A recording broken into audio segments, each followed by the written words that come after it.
Mark graduated from nursing school in '80, I graduated in '81, and we got married in '82.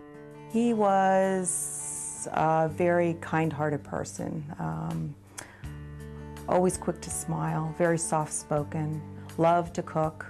He was the chef of the family. He also loved spending a lot of time, with the kids, fishing or taking hikes in the woods or day trips. First time I contacted Patrick was December of 2002. I had some problems with my current homeowner's insurance. He contacted me right away. He came over. It was during actually a snowstorm. After freezing to death and measuring their house, which is required, and photoing it, Kathy took pity on me and asked me into the home. We ended our first visit that night establishing a life insurance need for each of them, and I committed at the end of that first visit to craft a plan consistent with their budget.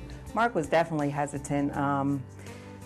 To him, I believe he didn't see life insurance as something on a high priority list, as many of us don't. It was a very telling moment when I delivered those contracts, because Kathy leaned forward to Mark and she grabbed him on the knee and she leaned across the desk and said, "That's fine.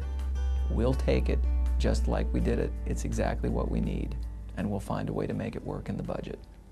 Policies were delivered, I believe it was mid-March or so, and by the end of March 29th actually, Mark called me up at work that evening. He was in excruciating pain, so I took him up to the emergency room, actually the hospital where he worked, and he was admitted right away. By April 8th, he was diagnosed with a cancer.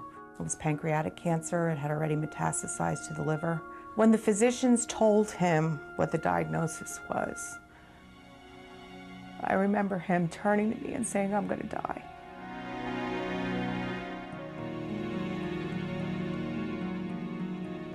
I called Patrick, I think it was a few days later, after we heard the news. I knew immediately that something was very wrong.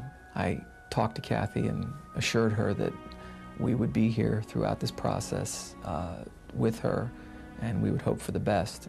Despite an aggressive treatment regimen, about 6 weeks later, Mark did pass away.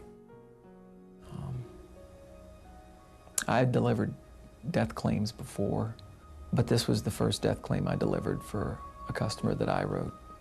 Patrick was in tears when he called me on the phone to tell me the situation. And at that point, I really told him, you should feel elated because you have changed their future. You have cemented their future. You're able to deliver on their dreams, which is what the promise of life insurance is. Knowing that that insurance money was there was so important. I knew that I could be home with the kids, that I could grieve. If we didn't have life insurance, I'd probably have to get a job and go to college later in my life, because we wouldn't have the money right now. We would have not have had our house, we would have had to sell, we would have had not the life we're living now, it would have been a lot worse and harder. I look back now thinking, boy, there must have been somebody looking out for us, because just the timing of everything was so important. I never had even thought about obtaining more life insurance. It's just not something that you normally think about. It's nice having an agent that's in your community. It's somebody that you can rely on when things like this happen, and you know that they're going to be there to respond.